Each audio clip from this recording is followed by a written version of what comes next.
Welcome to NG Stories. Please like, share and subscribe for more amazing videos. Subhash Chandra Bose से जुड़ी अनसुनी बातें, कैसे छपी थी 1 लाख रुपए के नोट पर उनकी तस्वीर। आज़ाद हिंद सरकार की अपनी बैंक थी जिसका नाम आज़ाद हिंद बैंक था।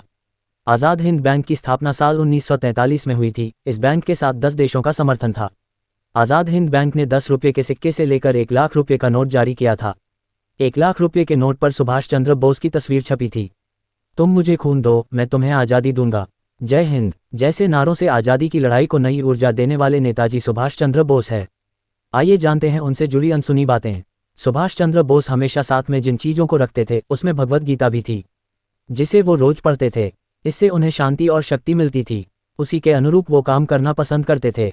रात में भोजन के बाद वो आमतौर पर विश्राम करते। उस समय वो बहुत कम लोगों से मिलना पसंद करते थे। अगर कोई आ भी जाता था तो वो कम बोलते थे। वो रात में रोज 2 से 3 बजे तक बिस्तर पर जाते थे, लेकिन जब सोकर उठते थे तो उनके मुंह पर तेज और आभा नजर आती थी। सोते समय वो दिन भर के अपने कामों की आध्यात्मिक समीक्षा भी जरूर करते। वो चाय और कॉफ़ी के बहुत शौकीन थे। जब वो कोलकाता में अपने घर में होते थे तो दिन में 20 से 25 कप चाय के कप की चुस्कियां ले लेते थे। वो पढ़ने के बहुत शौकीन थे। जेल में रहने के दौरान वो तरह तरह की किताबें पढ़ते थे। दुनिया भर में क्या हो रहा है ये जानने में उनकी दिलचस्पी बहुत रहती थी। वो जितना पढ़ते थे उतना ही लिखते थे और तमाम विषयों पर विश्लेषण युक्त लेख भी लिखते थे। उनके लेख कई देश विदेश के अखबारों में प्रकाशित होते थे। सुभाष चंद्र बोस मां काली के भक्त थे। लियोनार्ड गार्डन अपनी किताब में कहते हैं कि सुभाष ने कभी धर्म पर कोई बयान नहीं दिया, लेकिन हिंदू धर्म उनके लिए भारतीयता का हिस्सा था। नेताजी सुभाष चंद्र बोस की मौत प्लेन क्रैश में हुई या वो, इसे लेकर पूरी दुनिया में रहस्य बरकरार है।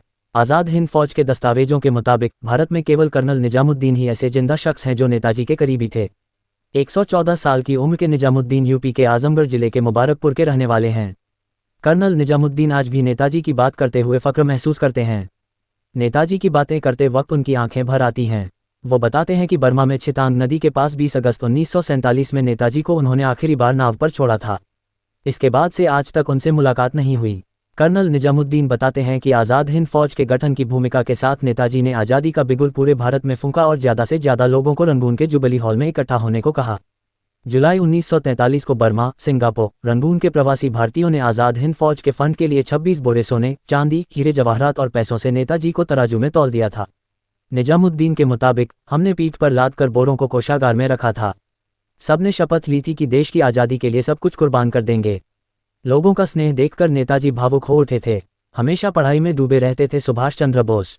49वीं बंगाल रेजिमेंट में भर्ती होने के लिए उन्होंने परीक्षा दी, लेकिन आंखों की दृष्टि कमजोर होने को चलते वह अयोग्य करार दे दिए गए। 1920 में सुभाष ने ICS की परीक्षा में 4था स्थान प्राप्त किया, लेकिन अंग्रेजों की गुलामी करना उन्हें मंजूर नहीं था और उन्होंने आज़ाद हिंद फौज का नेतृत्व कर गठन कर अंग्रेजों से लोहा लेने की ठान ली थी। ये थी कुछ बातें सुभाष चंद्र बोस के बारे में जो हमें आज तक पता ही नहीं थी। ऐसे ही हमारे साथ जुड़े रहिए अपना इतिहास जानने के लिए और हमारा चैनल सब्सक्राइब करें। धन्यवाद।